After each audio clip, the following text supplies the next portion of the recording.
શું ખરેખર આપણે પુષ્ટિ માર્ગીય છીએ?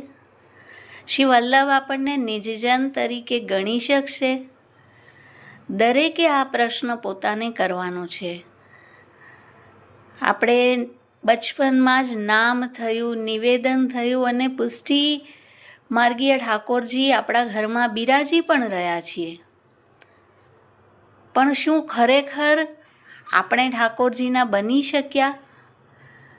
ઘરની એકાદ વ્યક્તિ અથવા તો 2 જણા સેવા કરે અને બાકી બધા કેવલ કાં તો દર્શન કરે અથવા તો દર્શન કરવા માટે પણ હાજર ન રહે અને પોતાને પુષ્ટિ માર્ગીય ગણાવે, ગળામાં કંઠી હોય અને કહે કે અમને શ્રી ઠાકોરજીમાં અતિ સ્નેહ છે.